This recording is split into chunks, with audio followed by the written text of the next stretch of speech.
Private স্কুলের ছাত্রছাত্রীদের 90 ঘর থেকে শুরু করে 99.99% পর্যন্ত কিন্তু মার্কস দেওয়া হয়ে থাকে এবং এই মার্কস দেখে প্রত্যেকটি স্টুডেন্টের গার্জিয়ান তাদের ছেলে-মেয়েদের প্রতি প্রাউড ফিল করে, গর্ববোধ করে। তারা ভাবে বা তারা মনে করে যে তাদের ছেলে অথবা মেয়ে বছর শেষে ফাইনাল এক্সাম দিয়ে সেই স্কুল থেকে সুন্দর একটা পার্সেন্টেজ নিয়ে, সুন্দর একটা নাম্বার নিয়ে তারা পাস করেছে।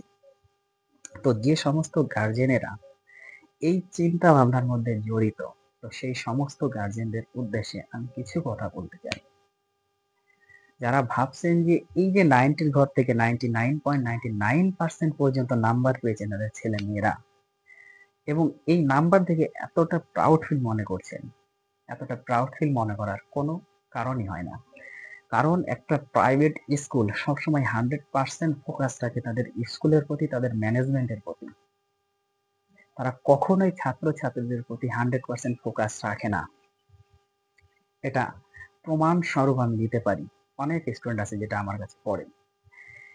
একটা স্টুডেন্ট যে ক্লাসে রয়েছে এবং সেই ক্লাস অনুযায়ী তাকে কতটুকু শেখাতে হবে, তাকে কতটুকু জানতে হবে বা তার পাঠ্যপুস্তক অনুযায়ী যে বিষয়গুলি জানা দরকার সেই বিষয়গুলি না শিখিয়ে, না পড়িয়ে, তো না জানিয়ে বছর শেষে দেখা যাচ্ছে যে তাদের স্বার্থের জন্য, তাদের ম্যানেজমেন্টটাকে রক্ষা করার জন্য, তাদের স্কুল কর্তৃপক্ষকে রক্ষা করার জন্য ১ বছর পরে ফাইনাল ইয়ার দিয়ে 90 ঘর থেকে শুরু করে 99.99% পর্যন্ত মার্ক দিয়ে ভালো একটা নাম্বার পার্সেন্টেজ দিয়ে তাকে অন্য ক্লাসে উঠিয়ে দেওয়া হচ্ছে।